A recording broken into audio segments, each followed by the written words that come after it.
Buenas tardes, queridos hermanos. Vamos a pedir la dirección de nuestro Señor. Padre bendito, te damos gracias por la libertad, Señor, que gozamos de abrir y proclamar tu palabra.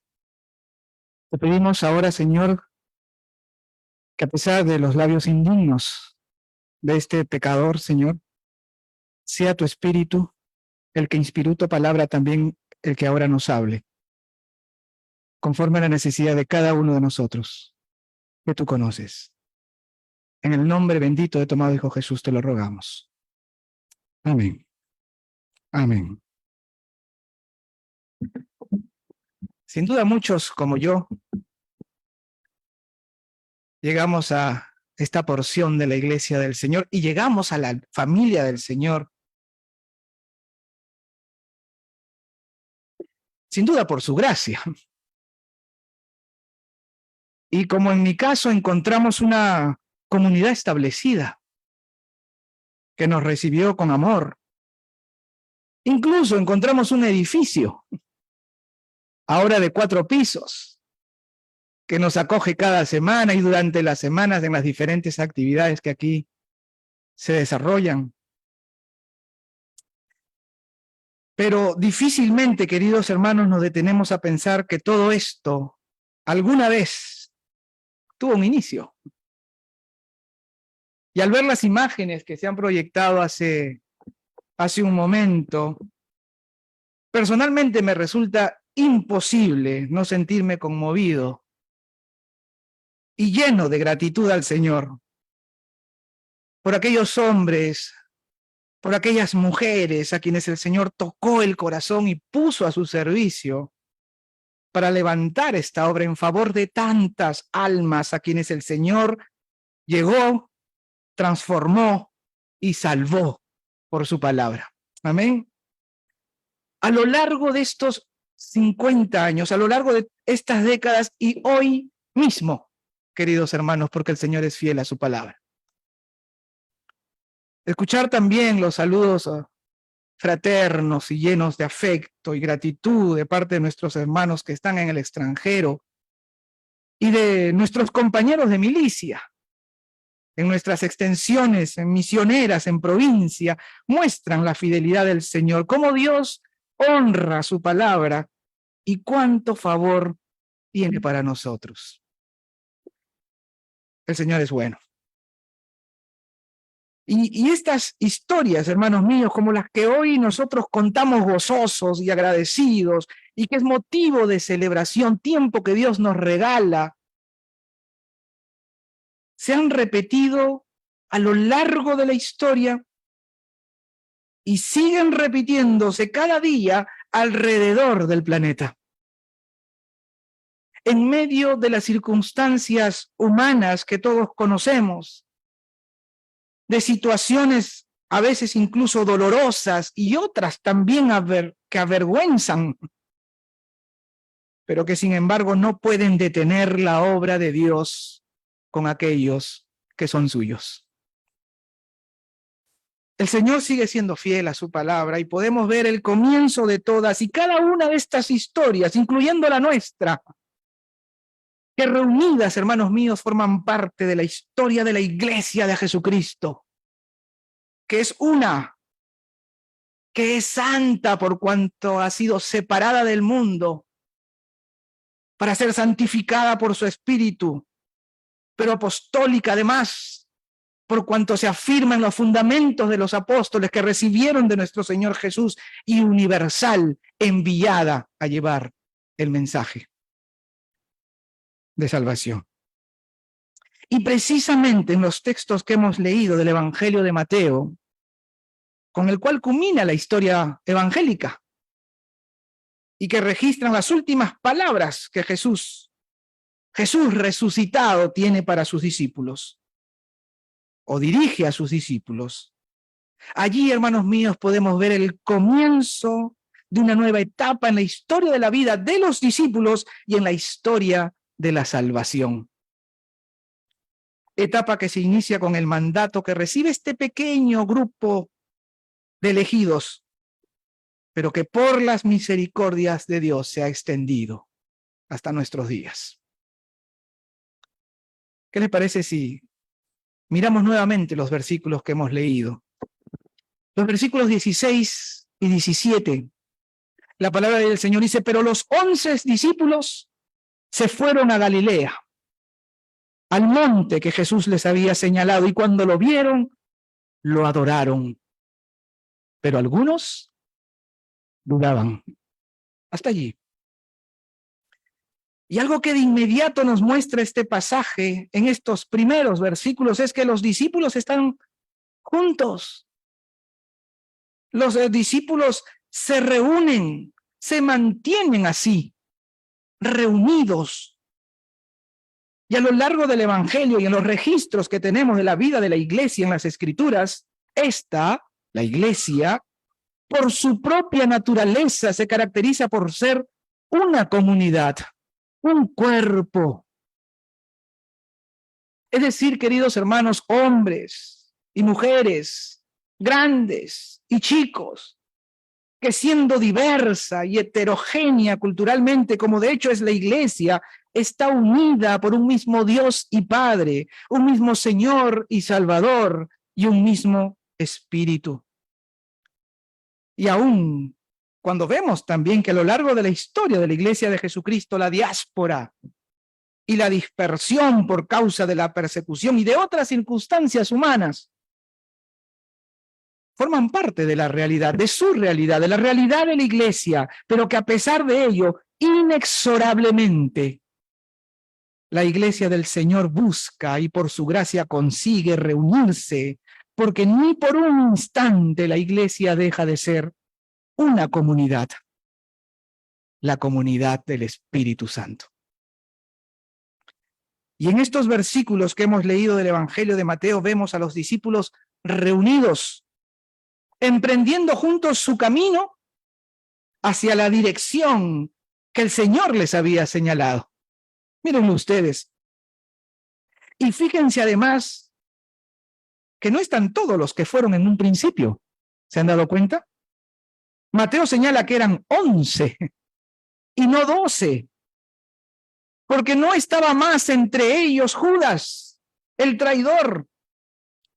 Porque como vamos a ver en un momento, aunque la iglesia está enviada al mundo, al mismo tiempo está separada de él por Dios y para Dios. Y son los elegidos del Señor, los que perseveran hasta el final, los que verán su rostro. Estos textos muestran el propósito del hombre redimido por los méritos de Jesucristo. ¿Cuáles son? Adorar a Dios y gozar de Él para siempre. El encuentro de los discípulos con su Señor los lleva a la adoración. Miren el versículo 17. Y cuando lo vieron, lo adoraron. Entonces, hermanos, la iglesia se reúne para adorar a Dios. Esta celebración de hoy, que de hecho nos bendice, es para darle gloria al autor de la obra. La iglesia se reúne para adorar a Dios y no lo hace conforme a sus propios criterios, sino conforme a los preceptos de nuestro Dios. La iglesia entonces no determina el modo de adoración, sino que el Señor es quien instruye y enseña a su iglesia a través de su palabra respecto a cómo debe ser adorado. Los discípulos, hermanos míos, van al encuentro con su Señor en obediencia a Él. El Señor nos llama a vivir nuestra fe y nuestra relación con Él a través de una relación fraterna, en comunidad. Por eso la iglesia, concebida como comunidad, no puede estar sujeto a nuestros criterios personales o a nuestros razonamientos que a veces nos envenecen. El Señor no nos deja solos, sino que nos reúne en comunidad, porque lo que Dios ha hecho en nosotros y con nosotros al salvarnos de manera personal es hacernos parte de su pueblo.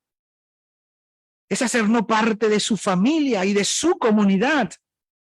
Y esta relación de comunidad empieza aquí, pero se extiende, hermanos, se extenderá por la eternidad. Los discípulos del Señor entonces no se dirigen a donde mejor se les ocurra o donde apunten sus deseos, sino que se dirigen juntos al lugar donde el Señor les había señalado. No somos nosotros, hermanos míos, quienes determinamos la forma de rendirle culto, sino que por su palabra a través del Espíritu Santo somos instruidos para ello, para bendición y edificación nuestra. Y estos versículos muestran también que aun y cuando el Señor es quien gobierna su iglesia, esta no es perfecta, hermanos míos, porque está conformada por pecadores como este que ahora predica la palabra del Señor. Por eso el texto nos dice en el versículo 17, y cuando lo vieron lo adoraron, pero algunos dudaban.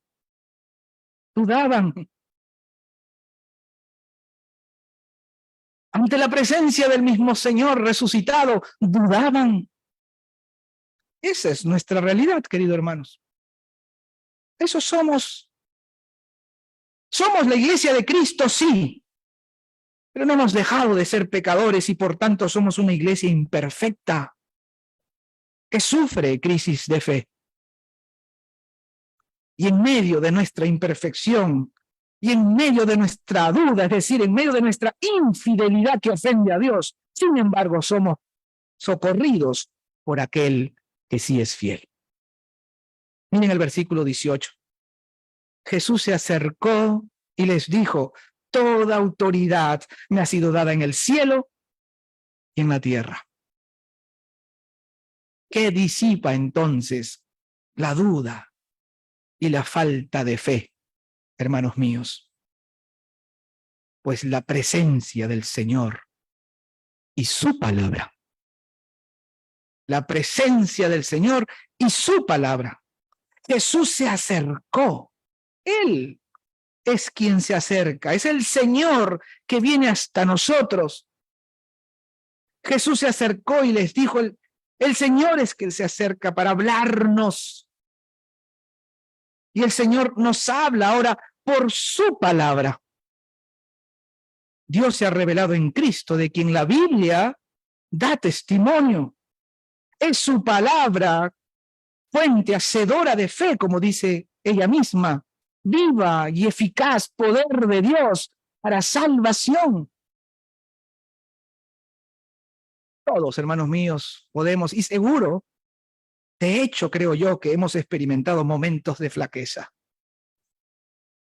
en el que la duda nos invade, en el que podemos sentirnos vacíos, temerosos, inseguros, y desde luego tentados entonces a buscar en algún otro o en alguna otra cosa lo que solo el Señor puede darnos.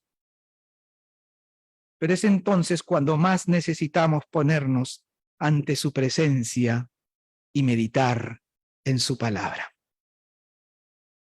Fue la Madre Teresa de Calcuta quien le preguntaron qué hacía cuando no tenía deseos de orar. No son ustedes los únicos. Y ella respondió, es cuando más oró. Porque en nuestros momentos de debilidad y crisis es cuando más necesitamos de la presencia del Señor.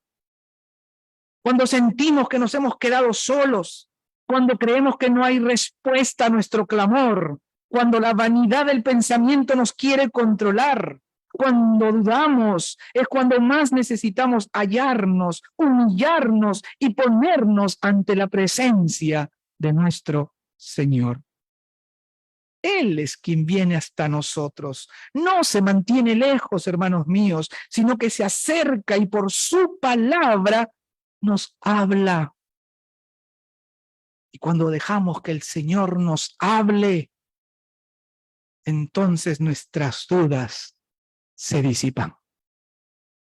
Nuestras dudas se diluyen y abren espacio en el corazón para abrazar su verdad, para amarla y para recibirla.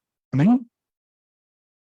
Algunos dudaban, afirma el relato bíblico, y el Señor disipa las dudas, mostrándoles eso que nos muestra ahora, que ahora, hermanos, están al servicio de un Señor, que es Señor sobre toda su creación, que tiene autoridad en los cielos como en la tierra.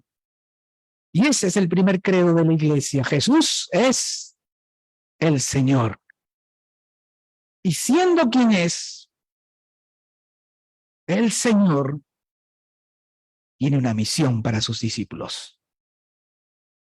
Y la base para el cumplimiento del ministerio de los discípulos es saber que el poder y la autoridad de Jesucristo sobre todo lo creado hace de simples hombres, pecadores e imperfectos como cada uno de nosotros, mensajeros de su amor, testigos de su palabra, enviados a un mundo que necesita de él, agentes en la extensión de su reino aquí en la tierra.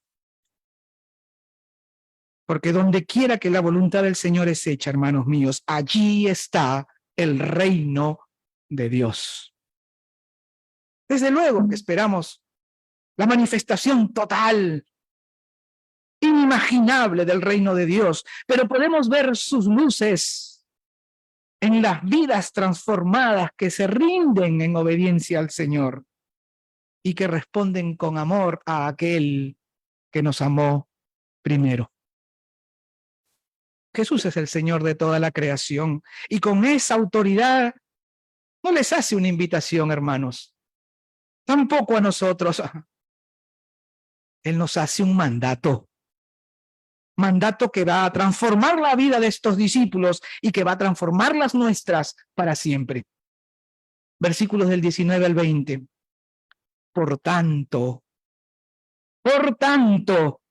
porque tengo autoridad, porque toda autoridad me ha sido dada sobre los cielos y la tierra, por tanto, vayan y hagan discípulos en todas las naciones y bautícenlos en el nombre del Padre, del Hijo y del Espíritu Santo. Enséñenles a cumplir todas las cosas que yo les he mandado y estaré con ustedes todos los días hasta el fin del mundo. No se trata de una simple sugerencia. Tampoco, dije ya, es una invitación.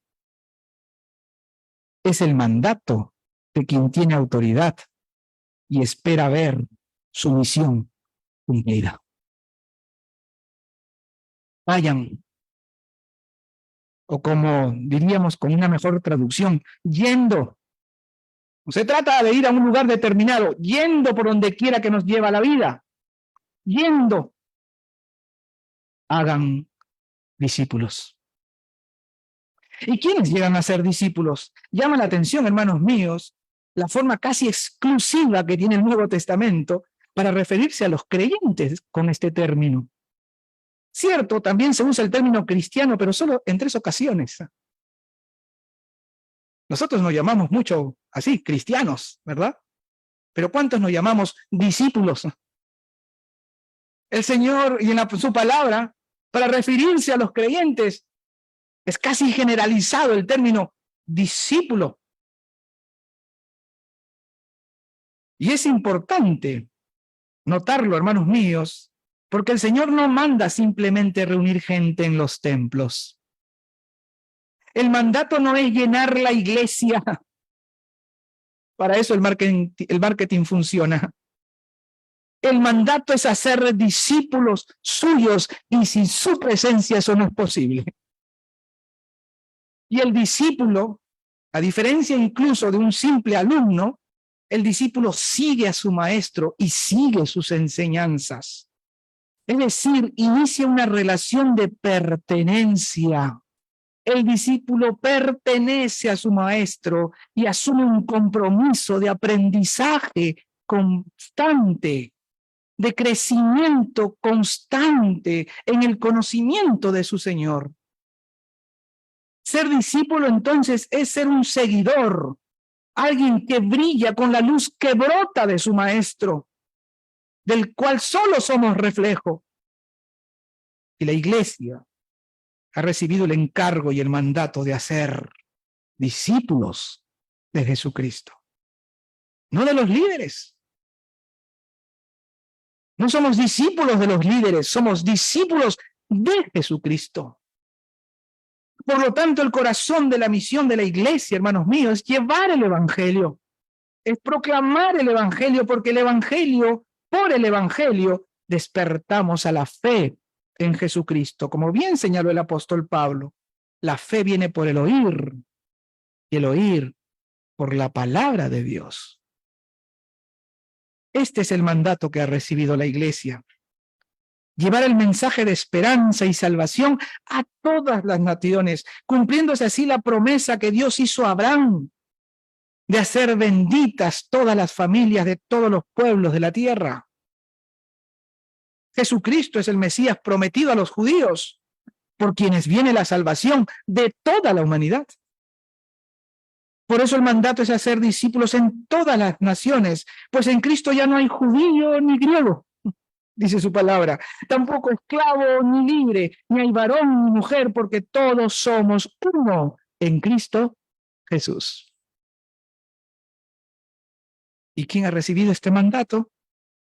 Pues la iglesia.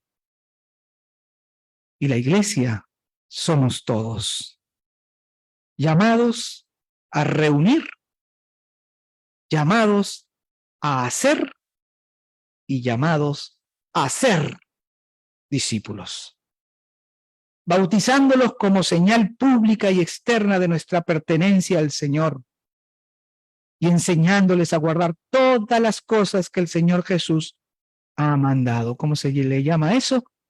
Discipular. Hacer discípulos. Entonces, siendo la evangelización, hermanos míos, el corazón de la misión de la iglesia, es solo el principio. Es solo el principio. Porque de inmediato lo que sigue es enseñar a guardar las ordenanzas de Jesucristo. La iglesia, entonces, hermanos míos, es una comunidad que enseña y es una comunidad que aprende. Y el que aprende luego enseña. Podemos y debemos presentar el evangelio por el cual el Señor en su soberanía toca el corazón del pecador para despertarlo a la fe. Pero luego necesita ser instruido por su palabra, enseñado en la fe para crecer en la gracia y en el conocimiento de nuestro Señor Jesucristo. El nuevo nacimiento, entonces, hermanos, no se agota con una confesión de fe, sino que es apenas el inicio de un caminar de aprendizaje constante de las verdades reveladas por su palabra, que nos enseñan a guardar sus mandamientos y a vivir en obediencia y dependencia de nuestro Señor.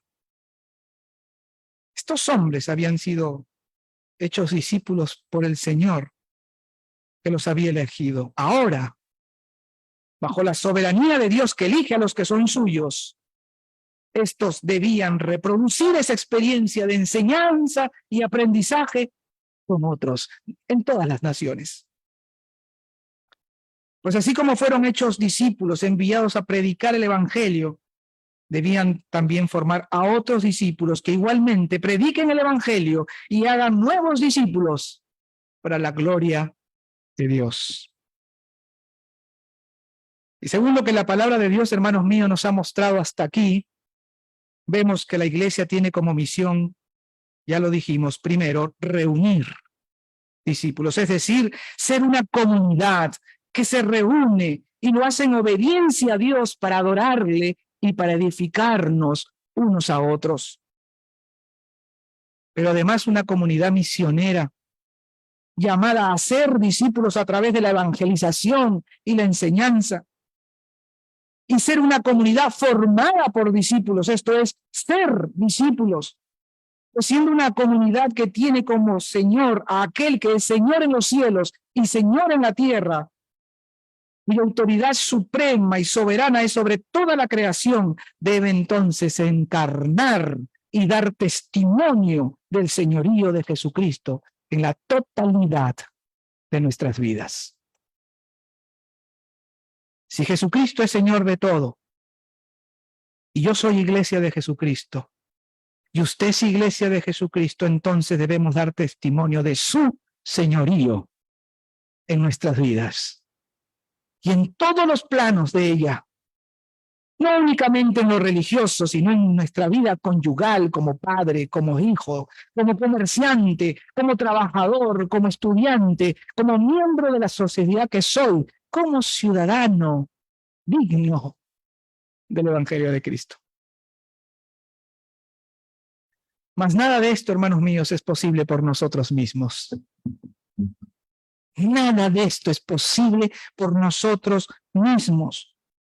Podemos reunir, podremos hacer y podremos ser discípulos si el Señor está con nosotros. Porque la obra es de Él. Nada podríamos haber hecho como iglesia. Nada de valor eterno, desde luego. Nada podríamos hacer de valor eterno sin la presencia y la obra de Jesucristo con nosotros a través de su Santo Espíritu. El Emmanuel, entonces, hermanos, es una realidad para la iglesia. Dios con nosotros. Pero fíjense bien el texto de Mateo. Mientras cumplimos lo que el Señor ha mandado. Mientras hacemos discípulos. Entonces el Señor dice en el versículo 20, y he aquí, vayan y hagan discípulos, y he aquí, yo estoy con ustedes todos los días, hasta el fin del mundo. 50 años después, queridos hermanos, podemos detenernos un momento para revisar y mirar el pasado como lo hemos hecho, y ver cómo el Señor ha sido fiel a su palabra. Cómo el Señor estuvo presente, obrando en cada momento de la historia de esta congregación, que siendo sencilla, relativamente pequeña, ha sido y sigue siendo de bendición para tantas vidas a lo largo de todas estas décadas. Por su agencia y por sus discípulos es el que el Señor nos llama a llevar su mensaje de esperanza. No todo termina aquí. Y aun cuando nuestra condición es de raza caída, por cuanto somos pecadores, entonces estábamos destituidos de la presencia de Dios. Pero vino aquel limpio, justo y sin mancha a morir en nuestro lugar, para que por la fe en Él podamos ser aceptos y presentados libres de culpa ante los ojos de Dios el Padre. Si aún entre nosotros no hay quien ha puesto su vida en manos de Dios, quien aún se siente acusado por su propia conciencia que lo reconoce como indigno ante la santidad divina, no confíe más en usted, confíe en aquel que pagó por usted. Y si aún no ha hecho esta decisión por Jesucristo, no la podemos hacer por nosotros mismos. Reconozca entonces, amado hermano, que es Dios mismo obrando en su mente y corazón para despertarlo a la conciencia de pecado y a un arrepentimiento sincero, para que con dolor de corazón podamos humillarnos ante su presencia y recibir la salvación que el Señor Jesús nos ofrece. Amén. Si terminada esta predicación, alguno de nosotros quiere hacer pública su recibimiento al Señor, puede hacerlo acercándose adelante y que oremos juntos a Dios por lo que Él ahora nos ofrece.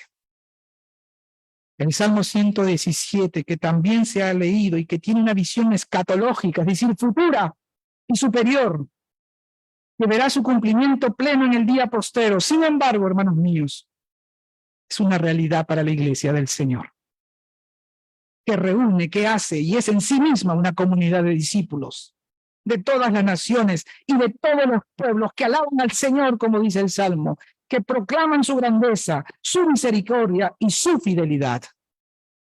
Nosotros somos una pequeñísima parte de esta realidad que es la Iglesia Universal del Señor, que da testimonio de su obra, de su poder, de su amor, y que hoy, hermanos, eleva la voz en alabanza y en gratitud, porque grande es su misericordia por nosotros, porque la fidelidad del Señor permanece para siempre. Alabemos a Jehová. Amén. Aleluya. Aleluya. Padre bendito, gracias, Señor, por este tiempo. Gracias por tu palabra. Gracias por estos años, Señor. Gracias por esos hombres, por esas mujeres que pusiste, Señor, al servicio tuyo y de los necesitados de tu salvación. Te pedimos ahora, Señor, confiados en la fidelidad de tu palabra y de tus promesas, que si hay alguno de nosotros, Señor, presente o siguiéndonos por alguna de las redes, que pone su vida para confiar en ti, Señor, que sea como tú dispones, Señor, recibido en tu gracia, Padre Santo. Y ayúdanos a nosotros, a tus hijos, a ser reafirmados en nuestra fe, a vencer, Señor, nuestras crisis de fe, confiando que estás con nosotros y cumpliendo la comisión que tú nos has encomendado de llevar tu mensaje, de llevar tu palabra, de esperanza, de perdón, de salvación. En el nombre santo de tu amado Hijo Jesús. Amén.